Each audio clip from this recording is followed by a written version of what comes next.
योगो योगात् प्रवर्तते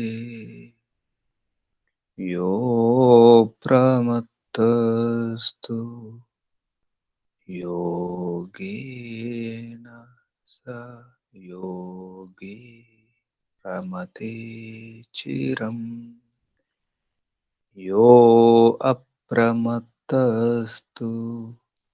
योगेन स योगी रमते चिरम्।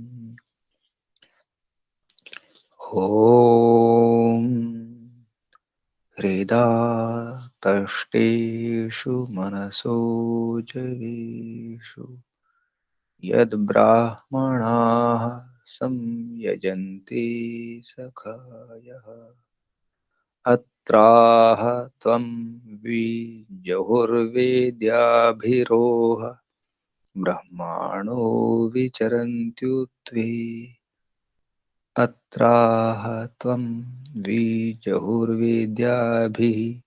ऊह ब्रह्मणो विचरन्त्युत्वे ओमार्षं धर्मोपदेशं च वेदशास्त्र अविरोधिना यस्तर्केणानुसन्धत्ते सः धर्मं वेद नेतरः यः तर्केण अनुसन्धत्ते सः धर्मं वेद नेतरः। ॐ प्रदीपः सर्वविद्यानामुपायायः सर्वकर्मणाम् आश्रयः सर्वधर्माणां शश्वतान्वीक्षिकीमताः आश्रयः सर्वधर्माणां शाश्वतान्वीक्षिकीमताः। ॐ शान्ति शान्ति शान्ति। परमपिता परमात्मा शाश्वत पिता शाश्वत माता सर्वपिता सर्वमाता ओम प्रमाणात्मा परमात्मा ఓం ఓంకు వందనాలు. ఋషులకు మహర్షులకు యోగులకు మునులకు గురువులకు ఆచార్యులకు అధ్యాపకులకు పెద్దలకు మాతాపితలకు శ్రేయోభిలాషులకు మిత్రులకు చరాచర జగత్తుకు వందనాలు. సర్వేభ్యో నమో నమః. ప్రణవ ప్రణామః. ఆత్మ బంధువులారా, శాశ్వత బంధువులారా, ఆత్మీయ బాంధవులారా, మిత్రులారా, అత్యంత దుఃఖ నివృత్తి అభిలాషులారా, మోక్షార్థులారా, సత్య అసత్య జ్ఞాన జిజ్ఞాసులారా,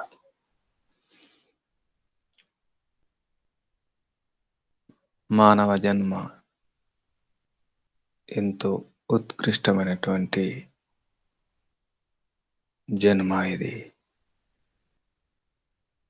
ఈ దేహమే అద్భుతమైన కళ.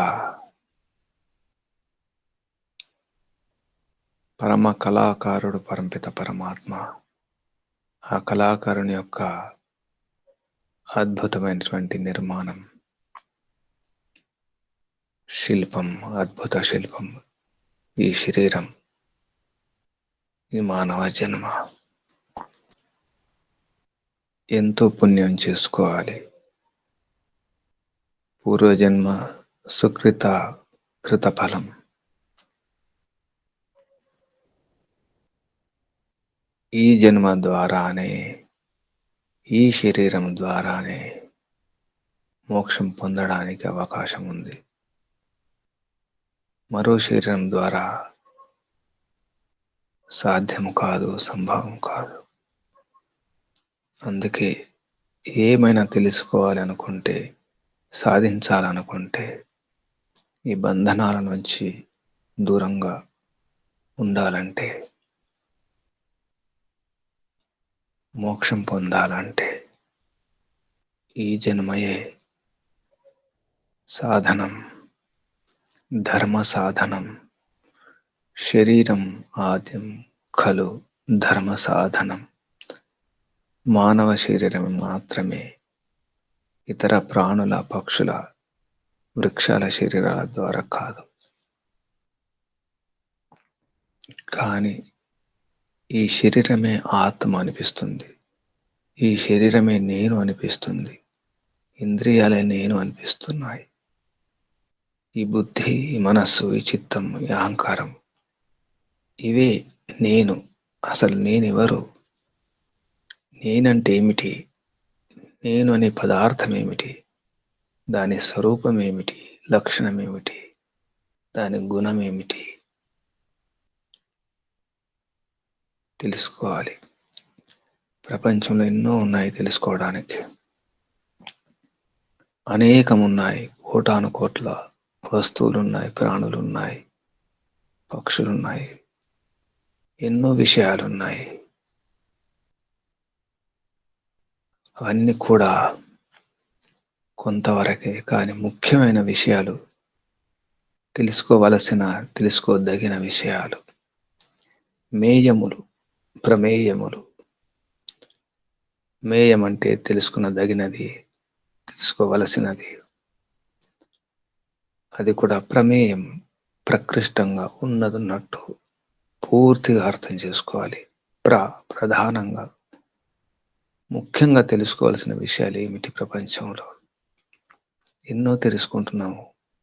ఉదయం లేచిన దగ్గర నుండి పడుకునే వరకు ఎన్నో దినాలుగా, సంవత్సరాలుగా వింటూనే ఉన్నాం, నింపుతూనే ఉన్నాం. సమాచారం అంతా పోగు చేసుకుంటున్నాం. ఎంతో సమాచారం ఉంది మన దగ్గర. మస్తిష్కంలో నిక్షిప్తమై ఉన్నటువంటి విషయాలు ఎన్నో ఉన్నాయి. కానీ నింపుతూనే ఉన్నాం. ఈ మస్తిష్కం అనే పాత్రలో పోస్తూనే ఉన్నాం. అనవసరమైన విషయాలు. నిజానికి తెలుసుకోవాల్సిన విషయాలు ఏమిటి? అవి ప్రమేయాలు. అవి కేవలం 12 మాత్రమే. 13, 14 కాదు, 12 మాత్రమే. అందులో ముఖ్యంగా ఆత్మ. గౌతమ మహర్షి న్యాయ దర్శనం ద్వారా మనకు ముందే చెప్పడం జరిగింది. మొదటి అధ్యాయంలో, ప్రథమానికంలోనే 9వ సూత్రంలో చెప్పడం జరిగింది. ప్రమాణ ప్రమేయ చెప్పిన తర్వాత 9వ సూత్రంలో స్పష్టంగా ఆత్మ, ఇంద్రియ, శరీరం,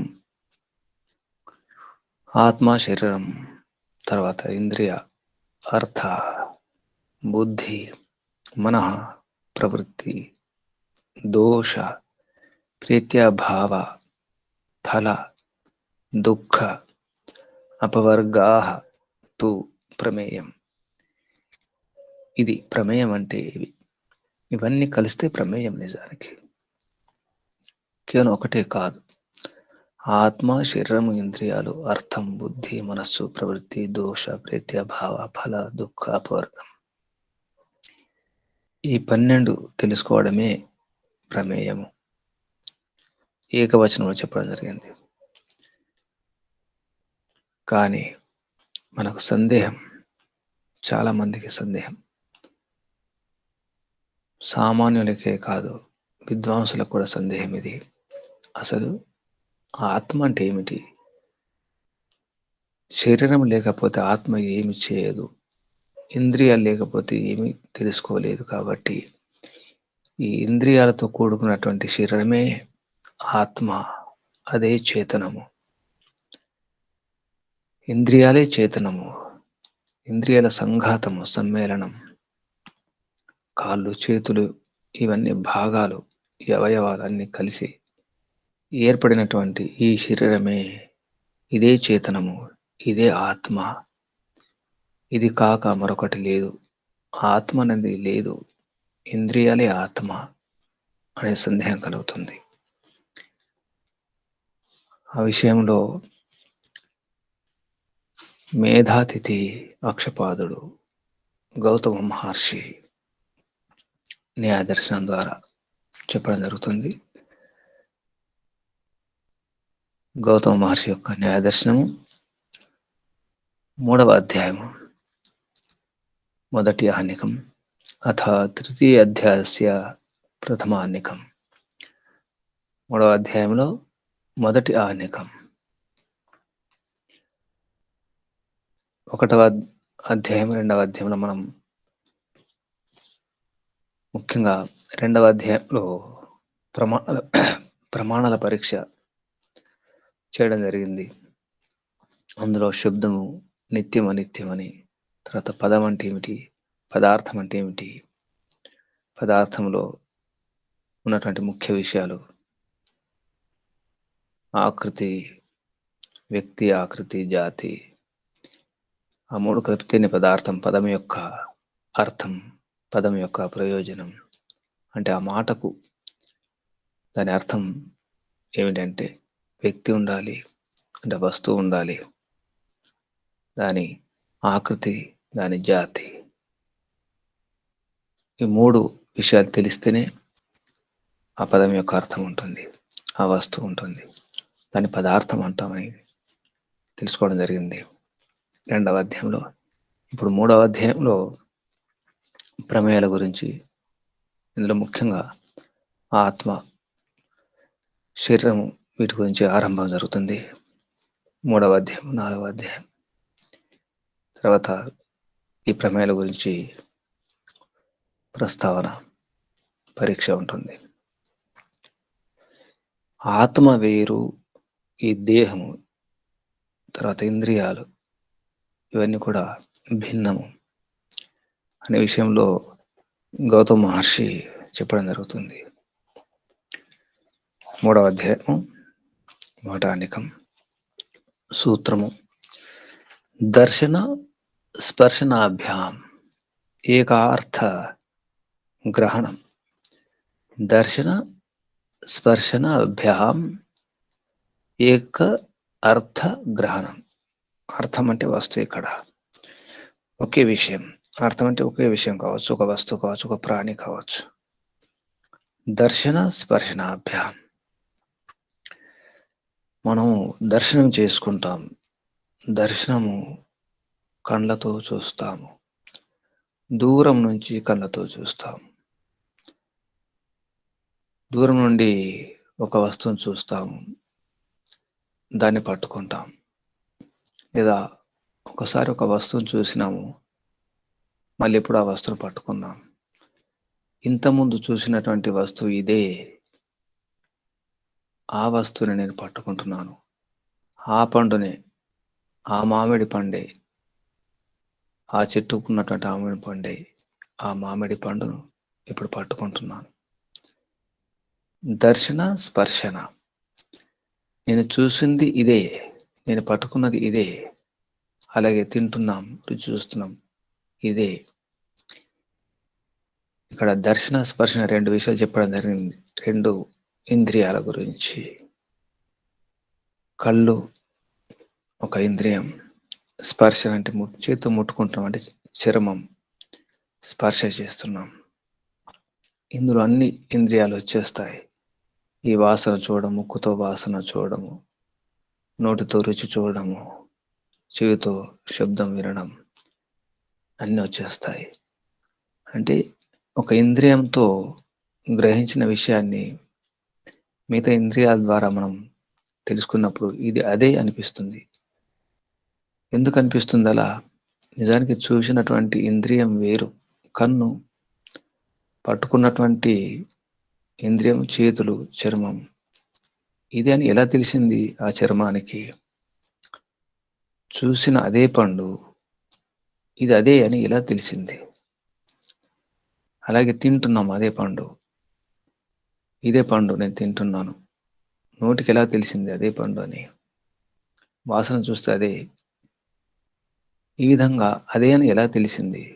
నిజానికి కళ్ళు ఉన్నవి ఒక చోట, చెయ్యి వేరే చోట ఉంది. ఎలా తెలిసింది? ఆ కన్ను చూసిన విషయాన్ని చేయికి చెప్పింది ఎవరు? ఆ చేతికి ఎలా తెలిసింది? ఇది ప్రశ్న నిజానికి. దీన్ని బట్టి ఏక అర్థగ్రహణం, ఒకటే ఏక్ అర్థం అంటే వస్తువు, పదార్థం, ద్రవ్యం లేదా విషయం. అదే విషయం ఇక్కడ ఉదాహరణ చెప్పడానికి కళ్ళు, దర్శనము, స్పర్శన చెయ్యి లేదా చర్మం చెప్పడం జరిగింది. కానీ మనం ఎన్నో విషయాలు కూడా ఇది అదే అని గుర్తిస్తాం. అది ఇదే అంటాం. దీన్ని గుర్తించడాన్ని ఏదైతే ఉందో గుర్తించడం అనేది, దీనివల్ల ఏం తెలుస్తుంది? ఇంద్రియాలకు ఒక సమన్వయకర్త ఉంటాడు. సమన్వయం చేయడానికి ఎవరో ఉన్నారు అనిపిస్తుంది. ఏదో ఉంది. అది ఏది? అదే చేతనం. అదే ఆత్మ నిజానికి. ఆత్మ గనక లేకపోతే ఒక శవానికి చూపించి ఆ పండును, ఆ శవం చేతిలో ఆ పండు పెడితే అది గుర్తిస్తుందా? కళ్ళున్నాయి, చెవి ఉంది. అలా గుర్తించదు. లేదా ఎవరో చూసిన విషయాన్ని, ఎవరో ఒక పండు చూడడం జరిగింది ఎక్కడో. ఎవరు ఎక్కడో చూస్తే నాకెలా తెలుస్తుంది? నేను అది గుర్తించలేను. ఎవరో చూసిన విషయం, వస్తువు, దాన్ని నేను గుర్తించడం కష్టం. కాబట్టి దీన్ని బట్టి ఏం తెలుస్తుందంటే, సంధానకర్త, సమన్వయకర్త ఏదో ఒకటి ఉంది. దాని పేరే ఆత్మ. ఈ విధంగా అక్షపాదుడు, మేధాతిథి అయినటువంటి గౌతమ మహర్షి ఈ న్యాయశాస్త్రం, న్యాయ దర్శనంలో స్పష్టం చేయడం జరుగుతుంది. ఇది తెలుసుకునవలసిన విషయం. ఇందులో ఒక శైలి తీసుకోవడం జరిగింది గౌతమ మహర్షి. ఏ ప్రమాణాలు లేకుండా, ప్రత్యక్ష ప్రమాణం కాదు, అనుమానం కాదు, దేని ద్వారా కాకుండా కేవలం తర్కము ద్వారా మనకు అర్థమవుతుంది. ఒక యుక్తి ద్వారా అర్థమవుతుంది. కళ్ళతో చూసినటువంటి అదే మామిడి పండు, ఆ మామిడి పండుని నేను చేతితో తాకుతున్నాను అని ఒక ఇది యుక్తి అన్నమాట. ఒక తర్కం ద్వారా. అంటే ఈ రెండిటికి ఉన్నటువంటి సంబంధం ఏమిటి అనే విషయం ఇక్కడ సందేహం కలుగుతుంది. నిజానికి ఇందులో కూడా ప్రమాణాలు ఉన్నాయి. నేను చూసింది అదే, పట్టుకుంది అదే, అదే ఇది ఎలా తెలుస్తుంది? చూసింది ప్రత్యక్షమే, పట్టుకుంది ప్రత్యక్షమే, కానీ మధ్యలో అనుమానం కూడా ఉంటుంది. నేను చూసింది అదే, పట్టుకుంది అదే అంటే వేరే పండు ఇస్తే ఇది కాదు అంటాడు. ఇక్కడ కూడా అనుమానం. చూసిన పండు యొక్క లక్షణాలు, చిహ్నాలు, గుర్తులు అవే లక్షణాలు ఉన్నాయి. అదే పండు, అదే రంగు, అదే ఆకారం. కాబట్టి నేను చూసింది అదే, ఇప్పుడు పట్టుకున్నది అదే అని అనుమానం కూడా వచ్చేస్తుంది. ఇందులో రెండు విషయాలు అర్థం చేసుకోవాలి. ఒకటేమో తర్కము ద్వారా కూడా మనం ఆత్మ ఉంది అని చెప్పడానికి ఇది ఒక శైలి. యుక్తి కూడా అవసరం, తర్కం అవసరం. అందుకే తర్కమే తర్కేన అనుసంధత్తే శ్లోకంలో చెప్పుకున్నాం. మన మహర్షి మన స్మృతిలో చెప్పడం జరిగింది 12వ అధ్యాయంలో. యహ తర్కేన అనుసంధస్తే సహ ధర్మం వేద నేతర. ఎవరైతే తర్కం ద్వారా తెలుసుకుంటారో, అనుసంధానం చేసుకొని తెలుసుకుంటారో, సహ అతడే ధర్మం వేద, ధర్మాన్ని తెలుసుకుంటాడు. నేతర ఇతరుడు కాదు. తర్కం ద్వారా తెలుసుకోవాలి.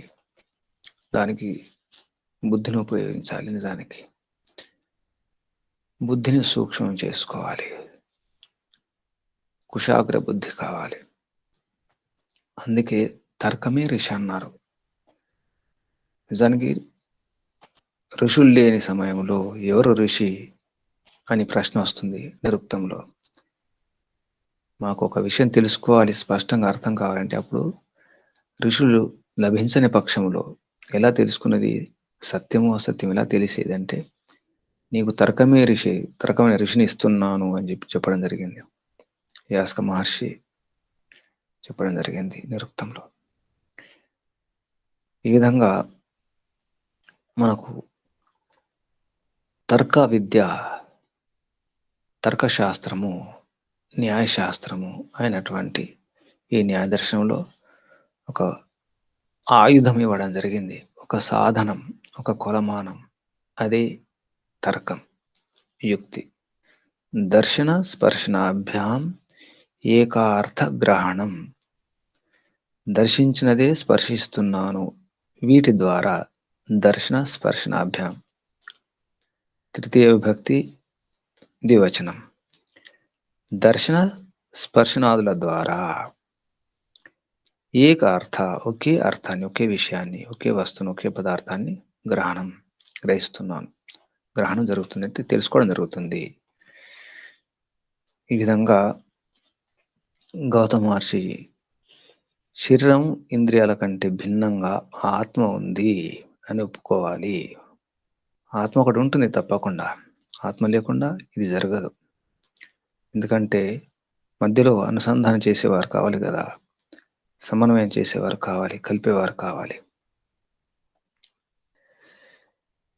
ఈ విధంగా గురుగారు అంటుంటే శిష్యుని యొక్క సందేహం పూర్వపక్షము రెండవ సూత్రము ఏమంటున్నారంటే, నా మీరేదంటున్నారు ఇంద్రియాల కంటే భిన్నంగా ఆత్మ ఉంది అంటున్నారు కదా, దానికి ఆత్మ అనేది అవసరం లేదు. ఆ ఇంద్రియాలే, ఆ శరీరమే, ఆ శరీర ఇంద్రియాలే ఆత్మ నిజానికి. ఎందుకంటే ఒక వ్యవస్థ ఉంది. కళ్ళు చూస్తున్నాయి, ముక్కు వాసన చూస్తుంది, చెవులు వింటాయి, ఒక వ్యవస్థ ఉంది. నాలుక రుచి చూస్తుంది, చర్మం స్పర్శ చూస్తుంది. ఇవి లేకపోతే, కళ్ళు లేకపోతే చూడలేం. ఆత్మ ఉంది.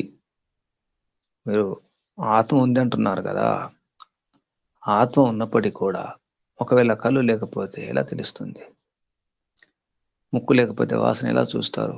చెవులు లేకపోతే శబ్దాన్ని ఎలా వింటారు? నాలుక లేకపోతే రుచి ఎలా చూస్తారు? ఈ విధంగా ఇంద్రియాలకు ఒక వ్యవస్థ ఉంది, ఒక పద్ధతి ఉంది. అవి లేకపోతే ఆత్మ ఏమి తెలుసుకోజాలదు. ఒకవేళ ఆత్మ ఉందనుకోండి. కాబట్టి ఒక వ్యవస్థ ఉంది కాబట్టి ఆ ఇంద్రియాలతో కూడినటువంటి ఈ శరీరమే, అదే ఆత్మ.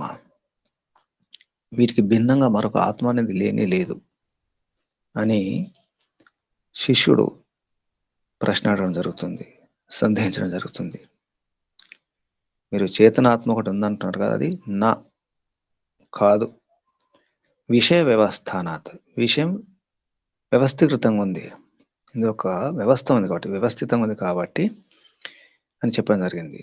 దానికి గురువు గారు సమాధానం ఇవ్వడం జరుగుతుంది మూడవ సూత్రం ద్వారా.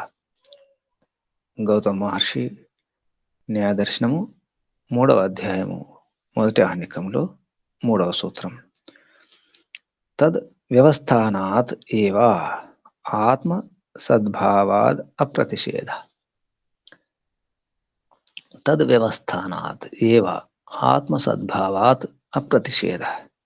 అదే వ్యవస్థ, నేను చెప్తుంది కూడా అదే వ్యవస్థ ఉంది కాబట్టి, నువ్వు ఏతే ఒక ఇంద్రియం ఉంటే లేదా కళ్ళుంటే కళ్ళు లేకపోతే అని చెప్తున్నావో, కళ్ళుంటే కనిపిస్తాయి, కళ్ళు లేకపోతే కనిపించవు. ఏవి చెవులుంటే వినిపిస్తాయి, చెవు లేకపోతే వినిపించవు శబ్దాలు.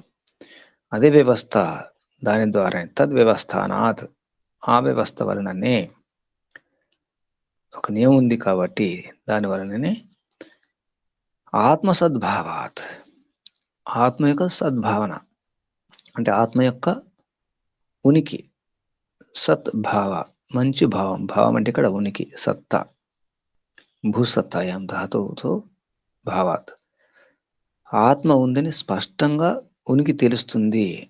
సద్భావన, సద్భావాత్, ఆత్మ ఒకటి ఉన్నదని స్పష్టంగా అర్థం ఉంది. దాని వలన ఏది నువ్వు అంటున్నావో, ఖండిస్తున్నావో, ఆత్మ లేదు అనడం అనేది అప్రతిషేధ.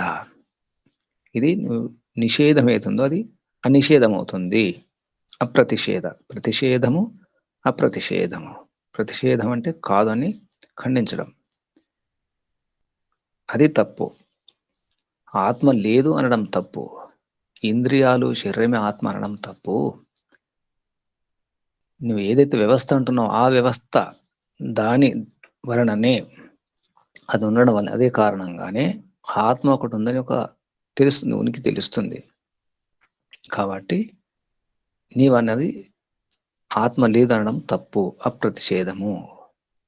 ఇంద్రియాలు తమ తమ విషయాలనే గ్రహిస్తాయి. కన్ను ఉందనుకోండి, కన్ను రూపం మాత్రమే చూస్తుంది, అది వినజాలదు.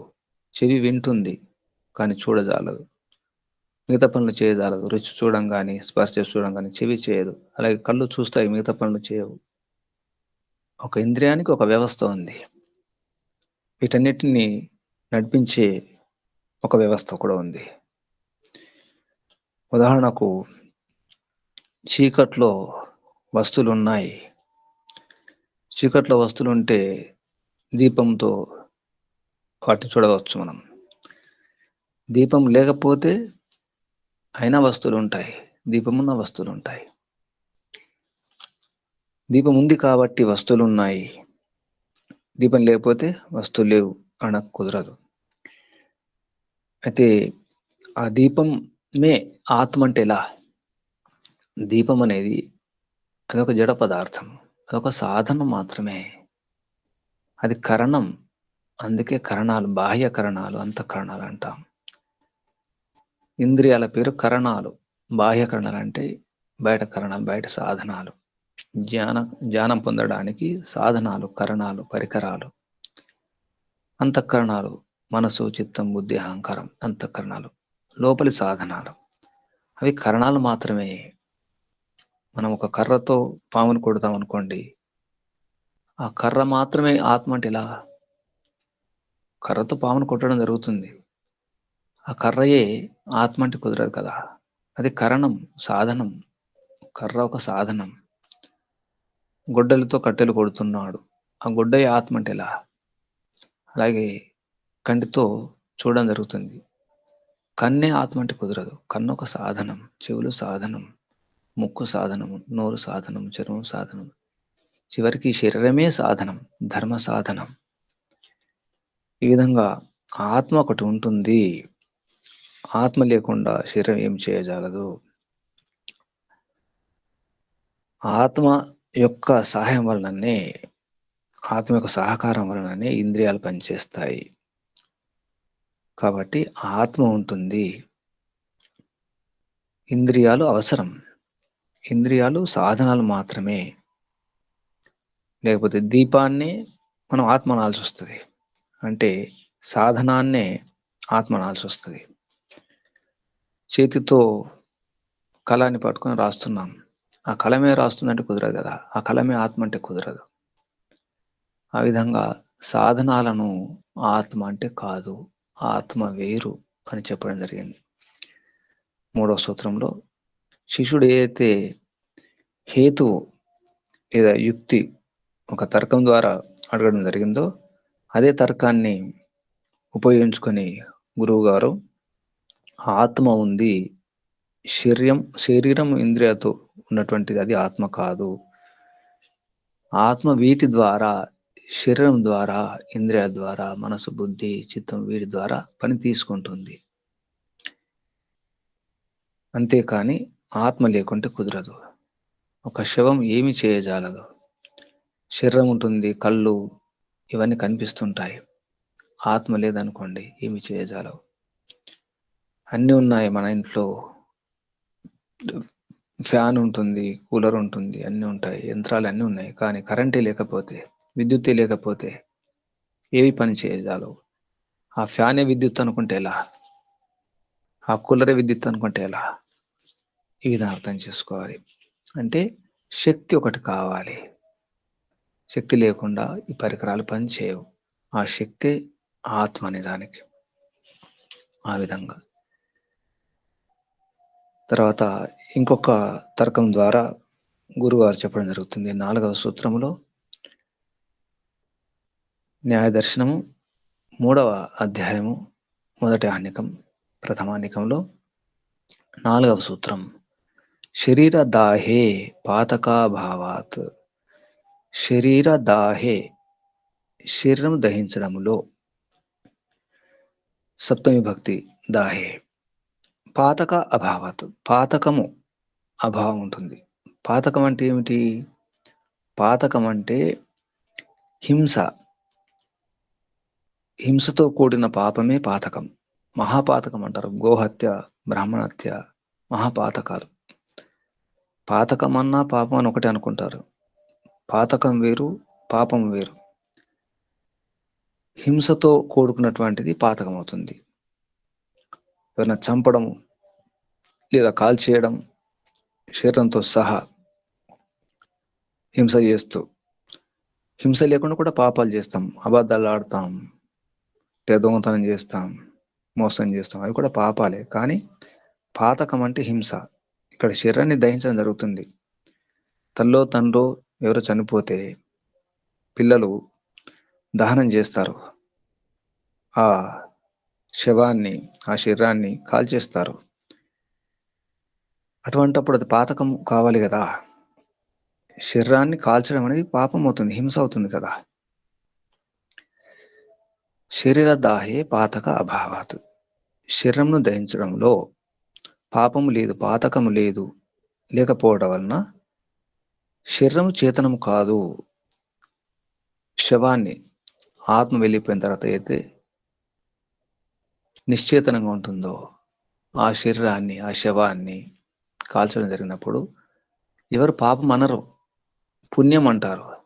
అది బ్రతుకున్నప్పుడు కొడితే, చంపితే, కాలిస్తే, దహనం చేస్తే అది పాతకం అవుతుంది, పాపం అవుతుంది. కానీ చనిపోయిన తర్వాత దహనం చేస్తే పాతకం కాదంటున్నారు. అందువలన పాతక అభావాత్, పాతకము అభావం లేకపోవడం వలన శరీరము చేతనం కాదు. సజీవంగా దహిస్తే అది పాతకం అవుతుంది. కాబట్టి దీన్ని బట్టి ఏం తెలుస్తుంది? శరీరము చేతనం కాదు అని తెలుస్తుంది. చనిపోయిన తర్వాత శరీరాన్ని దహిస్తే, కాల్చేస్తుంటే ఆ శరీరం ఏమీ అనదు. అందులో జీవం ఉంటే, ఆత్మ ఉంటే బాధపడుతుంది, కేకలేస్తుంది, అల్లరి చేస్తుంది, దుఃఖిస్తుంది, చేష్ట కనిపిస్తుంది. కాబట్టి శరీరము చేతనము కాదు. ఇది ఒక తర్కం. ఇక్కడ మనకు సహజంగా వ్యవహారములో మనం అనుభవిస్తున్నటువంటి, చూస్తున్నటువంటి ఉదాహరణలు ఇవన్నీ. గౌతమ మహర్షి చాలా అందరికీ పరిచయం ఉన్నటువంటి ఉదాహరణ చెప్పడం జరిగింది. శరీరాన్ని కాల్చినప్పుడు పాపం కాదు, పాతకము కాదు. సజీవంగా ఉన్నప్పుడు, ఆత్మ ఉన్నప్పుడు, బ్రతుకున్నప్పుడు బాధ పెట్టడము, హింసించడము, కొట్టడము, చంపడము, కాల్చడం అనేది పాతకాలు అవుతాయి. కాబట్టి అంత్యేష్టిలో అది పుణ్యం, అంత్యేష్టి చేయడం. ఇది ఆత్మహింస పాపం నిజానికి. ఆత్మను బాధ పెట్టడమే పాపం నిజానికి. అసలు పాతకం అది. శరీరం చేతనం కాదు అని దీని అర్థం. 4వ సూత్రంలో స్పష్టంగా చెప్పడం జరిగింది. శరీరము చేతనం కాదు. ఆ శరీరంలో ఉన్నటువంటి ఇంద్రియాలు కూడా చేతనము కాదు, ఆత్మ కాదు. అప్పుడు శిష్యుడు అడుగుతున్నాడు 5వ సూత్రంలో, ఇది పూర్వపక్షము, ప్రశ్న. న్యాయదర్శనము 3వ అధ్యాయము మొదటి ఆహ్నికము సూత్రం 5. తద్ అభావః సాత్మక ప్రదాహేపి తన్నిత్యత్వాత్. తత్ నిత్యత్వాత్.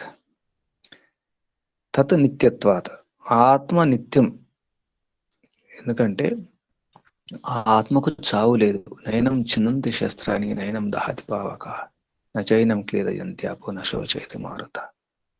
ఆత్మను ఎవరు ఖండించరు, ఎవరు చంపరు, ఎవరు కాల్చజాలరు. నీటితో తడపజాలరు, గాలి ఎండింపజాలదు. కాబట్టి ఆత్మ నిత్యం. శరీరంలో ఆత్మ ఉన్నను, ఆత్మ లేకున్నను. ఒకవేళ శరీరంలో ఆత్మ ఉంది, సజీవంగా కాల్చినప్పుడు కూడా పాపం కాదు, పాతకం కాదు అంటున్నాడు శిష్యుడు. చనిపోయిన తర్వాత శరీరాన్ని కాల్చేస్తాం. అది పాపం కాదు, పాతకం కాదని చెప్పేసి గురువుగారు 4వ సూత్రంలో చెప్పడం జరిగింది అంత్యేష్టి సమయంలో. ఇక్కడ శిష్యుడు ఏమంటున్నాడంటే, సజీవంగా కాల్చేసినా తప్పు లేదు. సజీవంగా దహించినప్పుడు కూడా ఆత్మకేం కాదు కదా, ఆత్మ నిత్యం కదా. తత్ నిత్యత్వాత్, తత్ అంటే ఇక్కడ ఆత్మ. తత్ నిత్యత్వాత్, ఆత్మ నిత్యం అవడం వలన. పంచమ విభక్తి ఏకవచనం ఇది. అంటే కారణం. పంచమ విభక్తి కారణం చెప్తుంది. ఏం కారణం చెప్తున్నారంటే, తత్ అంటే తత్ ఆత్మ నిత్యత్వాత్, ఆత్మ నిత్యం కాబట్టి. తద్ అభావ, ఏది అభావం? పాతకం ఏదంటున్నారు అది అభావం. 4వ సూత్రంలో శరీర దాహే పాతక అభావాత్ అన్నారు చూడండి. తద్ అభావ, ఏది అభావం అన్నారు? పాతకం అభావం అన్నారు. పాతకం కాదన్నారో అది అభావమే. ఇప్పుడు సాత్మక ప్రదాహే అపి, సాత్మక ఆత్మ సహితంగా, ప్రదాహే మంచిగా దహించినప్పటికీ, ప్రదాహే అపి ఆత్మ సహితంతో కూడా, ఆత్మ ఉన్నప్పటికి కూడా శరీరంలో సజీవంగా ఉన్నప్పుడు సజీవంగా ఉన్న వారిని కూడా చంపడం లేదా కాల్చడం వల్ల కూడా ఏం తప్పు లేదు. ఎందుకంటే ఆత్మ నిత్యం కదా. ఆత్మని ఎవరు చంపరు, ఎవరు కాల్చరు, ఆత్మకేం కాదు. ఈ తర్కంతో శిష్యుడు ప్రశ్నించడం జరిగింది. కేవలం శరీరాన్ని దహిస్తేనే పాపం కానప్పుడు ఆత్మతో ఉన్న శరీరం కూడా దహించిన పాపం కాదు. ఎందుకంటే ఆత్మ నిత్యం, శరీరం జడం కదా. హింస హింస జరగదు కదా, అది కూడా హింస కాదు. నిత్యమైన ఆత్మను ఎవరు హింసించగలుగుతారు? ఆత్మ నిత్యం కాబట్టి హింసించడం కుదరదు. ఒకవేళ అది బాధపడితే, ఆత్మ బాధపడదు అనుకోండి, అది నిత్యం కాదు. ఆత్మ ఏడిచింది అనుకోండి, బాధపడితే నిత్యం కాదు. అంటే ఆత్మ అని, నేను ఆత్మను, నేను చేతనం, నేను శాశ్వతము, నేను నిత్యము, నేను నిరాకారము, నిర్వికారం అని చెప్పేసి అనుకుంటాం. అంటే శాబ్దిక జ్ఞానం ఉంటుంది. విన్న విషయాలు, చదివిన విషయాలు గుర్తు చేసుకుని, నేను నిత్యము, నేను ఆత్మను, నేను చేతనము, నేను నిర్వికారము, నిరాకారము, ఇవన్నీ అనుకుంటాం. నేనెవరిని, నేను ఆత్మను, నేను నిత్యము, నేను ఎప్పటికుంటాను. కానీ ఏమైనా చిన్న చిన్న సమస్యలు వస్తే, చిన్న చిన్న నొప్పులు వస్తే, బాధలు వస్తే, కష్టాలు వస్తే బాధపడడం ఎందుకు మరి? నిజానికి ఆత్మస్వరూపం అర్థమైన తర్వాత ఏడవలసిన అవసరం లేదు, బాధపడవలసిన అవసరం లేదు. ఆత్మ నిత్యము, ఆత్మకేమి కాదు. నిజానికి ఆత్మకు ఏ నొప్పి లేదు, ఏ బాధ లేదు, ఏది ఉండకూడదు. ఆత్మ చేతనమైనప్పుడు ఏది ఉండకూడదు. శిష్యుడు అడిగేది ఇదే. ఎప్పుడైతే ఆత్మ అంటున్నారో, నిత్యం అంటున్నారో, చేతనం అంటున్నారో, నిరాకారం నిర్వికారం అంటున్నారో, ఆత్మ నశించదు అంటున్నారో, అటువంటప్పుడు ఎందుకు ఏడవాలి? ఏడవకూడదు కదా, బాధపడకూడదు. నిజానికి బాధపడుతున్నామంటే నిత్యం కాదు, నిరాకారం కాదు, నిర్వికారం కాదు, ఆత్మచేతనం కాదు. అంటే ఎప్పుడైతే మనం కూడా చిన్న చిన్న కష్టాలు వచ్చినప్పుడు, బాధలు వచ్చినప్పుడు భయపడతాం, ఏడుస్తాం, కదిలిపోతాం, అంటే ఆత్మ అని ఇంకా అర్థం కాలేదు. నేను ఆత్మను అని మాటలు విన్నాం కానీ, అనుకుంటున్నాం కానీ, నేను ఆత్మను అనే ఆ విషయం ఇంకా పూర్తిగా స్పష్టం కాలేదన్నమాట. స్థిరం కాలేదు, సాక్షాత్కారం కాలేదు అని తెలుస్తుంది.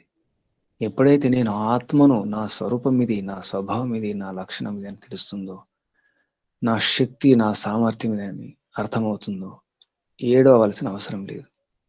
ప్రతి చిన్నదానికి ఏడుస్తాం. చిన్న కొరత ఉంటే, ఒక వస్తువు లేకపోతే, ఏదో ఒకటి దొరకకపోతే, లభించకపోతే, అనుకున్నది సాధించకపోతే, ఎవరైనా వ్యతిరేకం చేస్తే బాధపడతాం, భయపడతాం, ఏడుస్తాం, కదిలిపోతాం, చలిస్తాం. అంటే అర్థం ఏంటి? ఇంకా ఆత్మస్వరూపం అర్థం కాలేదు అని అర్థమవుతుంది. కాబట్టి ఆత్మ బాధపడకూడదు. ఎంత నష్టం జరిగినా, ఎంత కష్టమైనా, ఎన్ని బాధలొచ్చినా, ఎన్ని సమస్యలొచ్చినా, ఎన్ని వ్యాధులొచ్చినా, ఏమి జరిగినా అప్పుడు ఆత్మ స్వరూపం అర్థమైనట్టు. తదాద్రష్టు స్వరూపేవ స్థానం. తన స్వరూపంలో తను ఉండాలి. స్వస్థితిలో ఉండాలి. తన స్థితిలో తను ఉండాలి, తెలుసుకోవాలి ఆత్మస్వరూపాన్ని. ఒక రకంగా శిష్యుడు ఆత్మ యొక్క ఉనికి ఏమిటి, ఆత్మ లక్షణం ఏమిటి, స్వరూపం ఏమిటో కూడా ఒకసారి గుర్తు చేయడం జరిగింది 5వ సూత్రంలో. తర్వాత 6వ సూత్రం సమాధానం, న్యాయదర్శనం 3వ అధ్యాయము మొదటి ఆహ్నికం సూత్రం 6. ఇది సమాధానం. ఉత్తరపక్షం అంటారు. నా కాదు, నీవనేది కాదు. ఎందుకంటే అయితే సాత్మక శరీరం అంటే ఆత్మ సహితంగా శరీరాన్ని అంటే సజీవంగా శరీరాన్ని దహిస్తే పాతకము లేదు కాదు అనడం అనేది నా, అది తగదు, అది కుదరదు అలా. ఎందుకంటే సూత్రం చెప్తున్నారు, నా కార్యాశ్రయ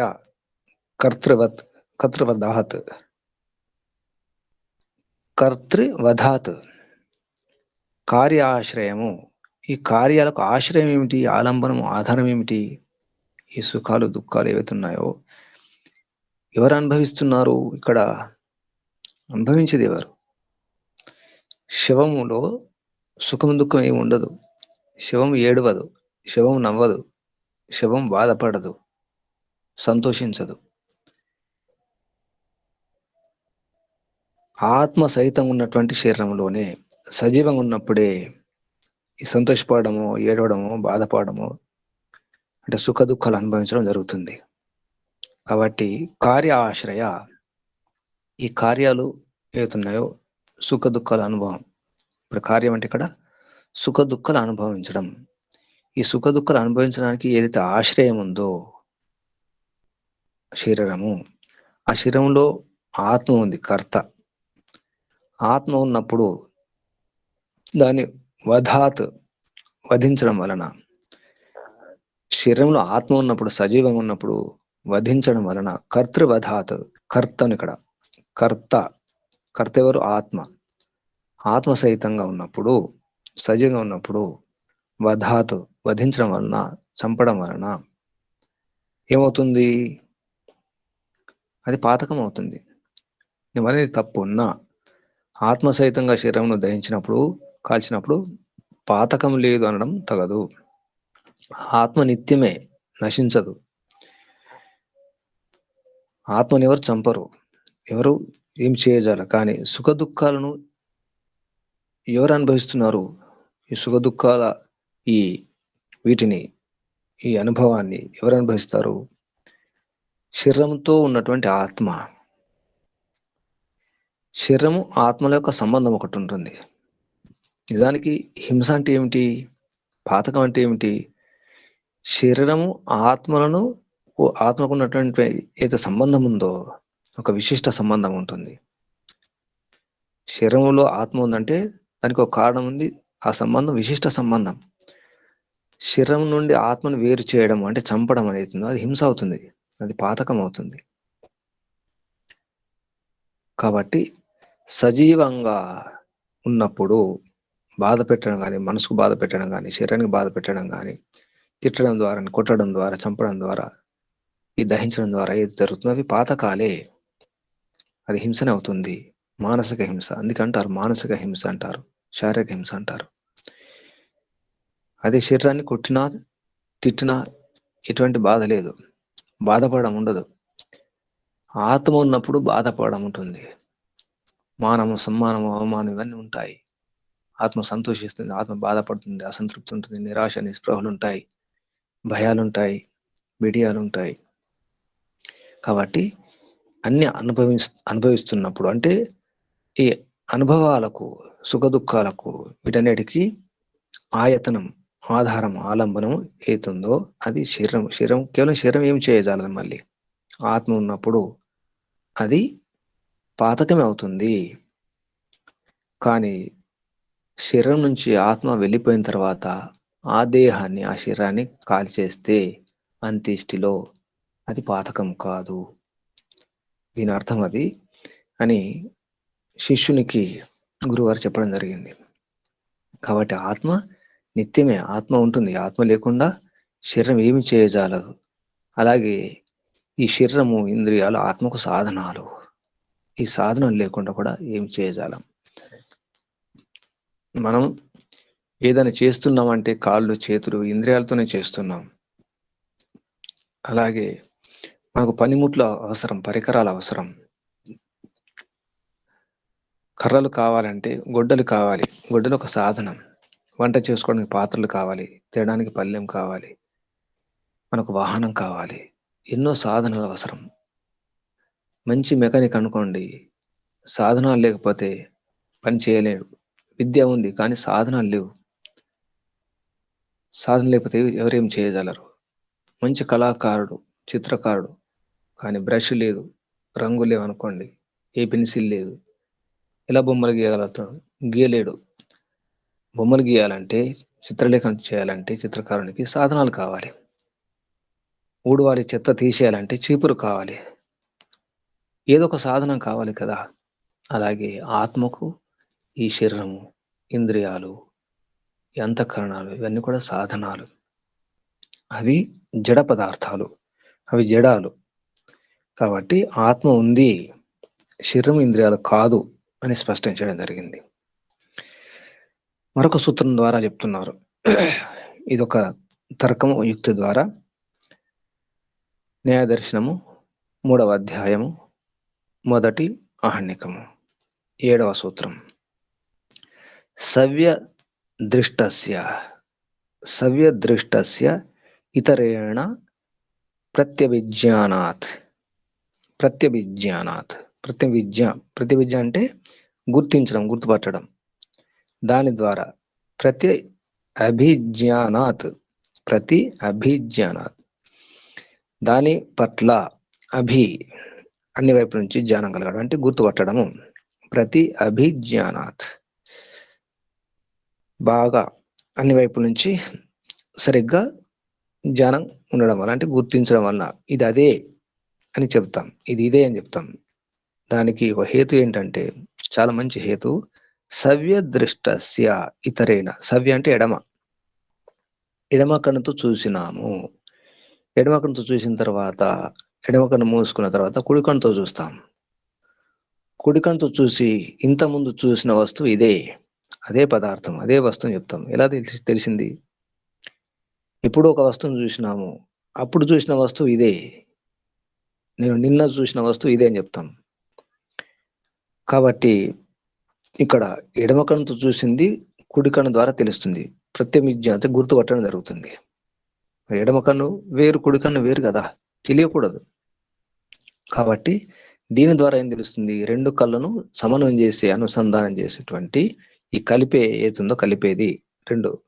ఎడమ కన్నుతో చూసినప్పుడు కుడి కన్నుకు తెలిసింది ఎలా అంటే లోపల ఏదో ఉంది, అదే ఆత్మ తప్ప మరొకటి లేదు అని తెలుస్తుంది. సవ్యదృష్టస్య అంటే ఎడమ కన్నుతో చూసిన దాని యొక్క, ఇక్కడ షష్ఠి విభక్తి, ఎడమ కన్నుతో చూసిన వస్తువును ఇతరేనా దాన్ని గుర్తుపడతాం. ప్రత్యభిజ్ఞాత్ గుర్తుపట్టడం వలన మనకు ఏం తెలుస్తుంది? లోపల ఆత్మ ఉంది అని తెలుస్తుంది. ప్రత్యభిజ్ఞ అంటే గుర్తుపట్టడం, అదే ఇది అని తెలుసుకోవడం అనమాట. దానికి శిష్యుడు చెప్పడం జరుగుతుంది 8వ సూత్రంలో, న్యాయదర్శనము 3వ అధ్యాయము మొదటి ఆహ్నికంలో. నా ఏకస్మిన్ నాస అస్థి వ్యవహితే ద్విత్వ అభిమానాత్. ఏమంటే నా, మీరు అనేది సరిగా లేదు అంటే, రెండు కళ్ళు ఉన్నాయి కదా, రెండు కళ్ళు ఒకటే నిజానికి. మనము దాన్ని ఏమంటాం? ఇంద్రియం అంటాం. రెండు కళ్ళు కలిపి ఇంద్రియం. ముక్కు ఒక ఇంద్రియం, ముక్కు కూడా 2 రంధ్రాలు ఉంటాయి. నోరు ఒక ఇంద్రియము, చెవులు ఒక ఇంద్రియం, చెవులు 2 ఉంటాయి. చర్మం ఇంద్రియం, చర్మం అంతటా ఉంటుంది. ఇక్కడ నాస అస్థి, నాస అంటే ముక్కు మధ్యలో ఒక ఎముక ఉంది. రెండు కళ్ళ మధ్యలో ఏకస్మిన్ నా ఏకస్మిన్ ఏకస్మిన్ అంటే రెండు కళ్ళ మధ్యలో రెండు ఒకటే ఇంద్రియం నిజానికి, కానీ మధ్యలో ముక్కు అనేది ఒక ఎముక ఉంది. అస్థి అంటే ఇక్కడ ఎముక, నాస అస్థి, ముక్కు అనే ఒక ఎముక ఉంటుంది. ఆ ఎముక ఉండడం వలన రెండు విడిపోయినాయి అంతే, మధ్యలో గోడ కట్టినట్టుగా. ఒకటే పెద్ద హాల్ అనుకోండి, ఒక గోడ కట్టేస్తాం, ఇప్పుడు రెండు గదులు అంటాం. నిజానికి ఒకటే హాలు. అలాగే రెండు కళ్ళు అలా కనిపిస్తున్నాయి, కానీ మధ్యలో ఒకటే ఉంది. ఇంద్రియం ఒకటే, నేత్రం అనేది ఒకటే. వ్యవహితి అంటే అడ్డం ఉండడం వలన. ద్విత్వ అభిమానత, రెండు అనేది అభిమానాత, అభిమానం అంటే కనబడడం, ఇక్కడ అభిమానం అంటే కనబడడం వలన. ద్విత్వ రెండుగా కనబడడం వలన. అభిమానాత్, మానం అంటే ఇక్కడ కొలత. అభి అంటే అన్ని వైపు నుంచి, రెండు వైపుల నుంచి కూడా, ఇరువైపుల నుంచి కూడా వస్తుంది. అభి అంటే ఇరువైపులా, అన్ని వైపులు. అభి అంటే రెండు వైపుల నుంచి, అన్ని వైపుల నుంచి. మానాత్, మానం అంటే కొలత, కులమానం, దూరమానం, కాలమానం అంటాం. అభిమానము రెండు కనబడడం వలన, ద్విత్వ రెండు కనబడడం వలన మనం అలా అనుకుంటున్నాం, కానీ నేత్రం అనేది ఒకటి ఇంద్రియము, రెండు కాదు. రెండు ఎందుకు అనుకుంటున్నాం అంటే ముక్కు అనేది మధ్యలో వచ్చింది అడ్డుగోడగా, అది వ్యవహితం అవుతుంది. వ్యవహితం అంటే రెండుగా చీల్చేస్తుంది.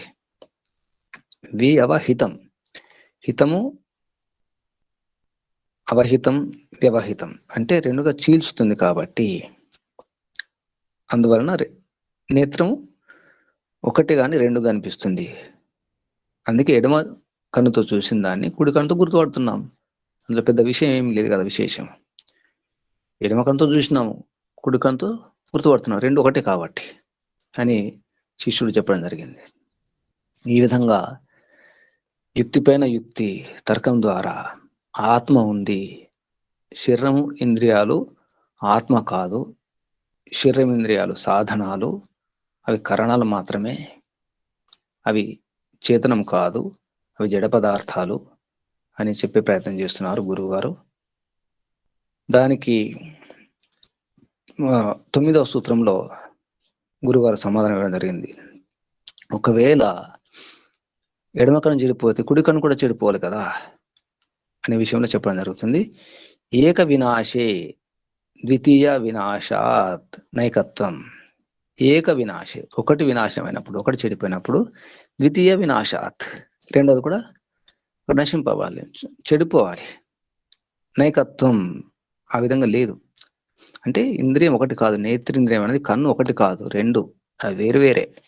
ఎందుకంటే గోలకాలు కూడా వేరు వేరు ఉన్నాయి. ఒకసారి మన పుర్రెని తీసుకొని చూస్తే రెండు కన్నుల యొక్క గోలకాలు, ఆ పెట్టెలు ఏవైతుంటాయి, పెట్టెల్లాగా బాక్సులు విడివిడిగానే ఉంటాయి రెండు కన్నుల యొక్క అవి గుంతలు.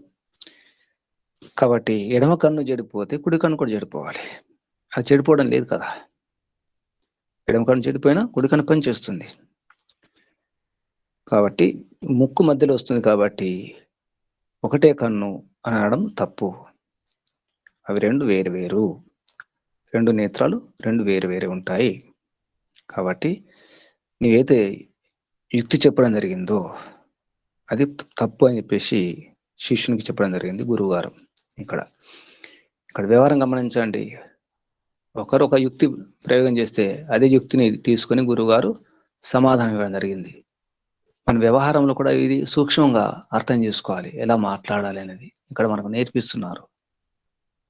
న్యాయదర్శనం ద్వారా గౌతమ మహర్షి ఎలా మాట్లాడాలి, ఎలా తర్కించాలి, ఎలా యుక్తితో మాట్లాడాలి, ఎలా సత్యాన్ని రాబట్టాలి. ఇలా ప్రమాణ ప్రయోగం చేయడం లేదు. ప్రత్యక్ష, అనుమాన, ఉపమాన, శబ్ద, ఈ ఐతిహ్యం, అర్థాపత్తి, సంభవ, అభావ ఏ ప్రమాణాలు ప్రయోగించకుండా కేవలం యుక్తి ద్వారా, తర్కం ద్వారానే మనకు విషయాన్ని బోధపరుస్తున్నారు. ఆత్మ ఉంది, శరీరం ఇంద్రియాలు కాదు. శిష్యుడు రకరకాల ప్రయత్నం చేస్తూనే ఉన్నాడు. ఆత్మ అనేది మరొకటి కాదు, కేవలం శరీరం ఇంద్రియాలు అవే ఆత్మ, మరొక ఆత్మ ఉండాల్సిన అవసరం లేదని చెప్పేసి శిష్యుని యొక్క ప్రయత్నం.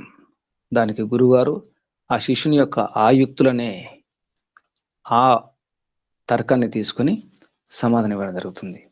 ఇదొక శైలి, ఈ విధంగా మాట్లాడే ప్రయత్నం చేయాలి. ఇక్కడ ఆపేద్దాం.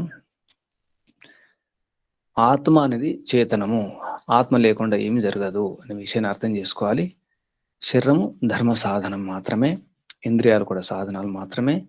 శరీరం ఇంద్రియాలు జడ పదార్థాలు, అవి జడాలే, అవి ఒక యంత్రాల్లాగా పనిచేస్తాయి. ఏ యంత్రం కూడా దానికదే పనిచేయదు, ఏ సాధనం కూడా దానికదే లేచి పనిచేయదు. అలాగే ఇంద్రియాలు, శరీరం, ఈ విధంగా అర్థం చేసుకునే ప్రయత్నం చేద్దాం. ఇక్కడ నేను ఎవరు, నేను ఆత్మను.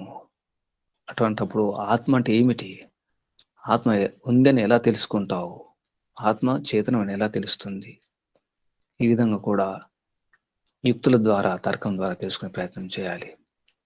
ఆత్మ ఉంది అని చెప్పడానికి, ఆత్మ యొక్క స్వరూపం అని తెలుసుకోవడానికి ప్రయత్నం చేస్తున్నాము. న్యాయదర్శనం ద్వారా గౌతమ మహర్షి మనకు ఎన్నో విషయాలు నేర్పించడం జరుగుతుంది. ప్రమేయాలు 12 అని తెలుసుకున్నాం. అందులో మొదటిది ఆత్మ, ఈరోజు ప్రారంభం చేయడం జరిగింది.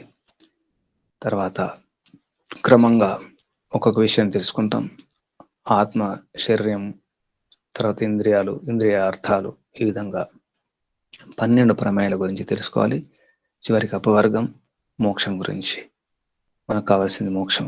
ఆ మోక్షానికి కావాల్సినటువంటి వివేకము, విద్య కావాలి. అవివేకం పోవాలి. మనకు అసలు ఆటంకం, బంధానికి కారణం అవివేకం. కాబట్టి వివేకం కొరకే ప్రయత్నం చేయాలి. అందుకే స్పష్టంగా, క్షుణ్ణంగా, ఉన్నదున్నట్టు యథార్థంగా తెలుసుకోవాలి. తత్వజ్ఞానాత్ నిశ్రేయస అధిగమ. తత్వజ్ఞానం ద్వారానే నిశ్రేయసము, మోక్షము, అధిగమ ప్రాప్తిస్తుంది. దుఃఖ నివృత్తి, మోక్ష ప్రాప్తి మానవ జన్మ యొక్క పరమ లక్ష్యం, పరమ కర్తవ్యం. దానికోసం ప్రయత్నం చేద్దాం. ఓం శం. పరమపిత పరమాత్మ యొక్క అనుగ్రహం ఉంది, సహాయ సహకారాలు ఉన్నాయి, సందేహం లేదు. కేవలం గమనించి, గ్రహించి, సాధన చేస్తూ సాధ్యాన్ని తెలుసుకోవడమే, మోక్షాన్ని పొందడమే. నిజానికి మోక్షమే సులభం. ఎవరి అవసరం ఉండదు, ఏ కష్టం ఉండదు, ఏ ఖర్చు ఉండదు, ఏ నష్టం లేదు. మోక్షంలోనే ఉన్నాం, కానీ మోక్షం అని తెలుసుకోలేకపోతున్నాం. ఇదే భ్రమ, ఇదే వింత. నీటిలో చేపలాగా అంతా నీరే, కానీ ఆ చేపకు దాహం దాహం దాహం అంటుంది. అలాగే మనం మోక్షం మోక్షం అంటున్నాం, దుఃఖాలు దుఃఖాలు అంటున్నాం. దుఃఖాల కారణం మనమే, మన విద్యయే, అవివేకమే. అవివేకాన్ని దూరం చేసుకొని వివేకాన్ని పొంది మోక్షం పొందడానికి అందరూ అర్హులే. ఆడ మగ, చిన్న పెద్ద అందరూ. కేవలం తెలుసుకోవడమే. ఇది జడము, ఇది చేతనము, ఇది తెలిస్తే చాలు, స్పష్టంగా తెలిస్తే చాలు. కేవలం మాటలు వినడం కాదు, శ్రవణం మాత్రం సరిపోదు, చెవులతో వింటే సరిపోదు, కళ్ళతో చూస్తే సరిపోదు, చదివితే సరిపోదు, అనుభవించాలి, ఆచరించాలి. అప్పుడే ఆనందం, మోక్షానందం, నిత్యానందం, అపారానందం లభిస్తుంది. అందుకే ఈ క్షణమే మోక్షము, ఈ దినమే మోక్షం అనేది సంభవము, సాధ్యం. ఈ జన్మలోనే మోక్షం పొందాలి, ఈ జన్మతోనే మోక్షం పొందే ప్రయత్నం చేద్దాం.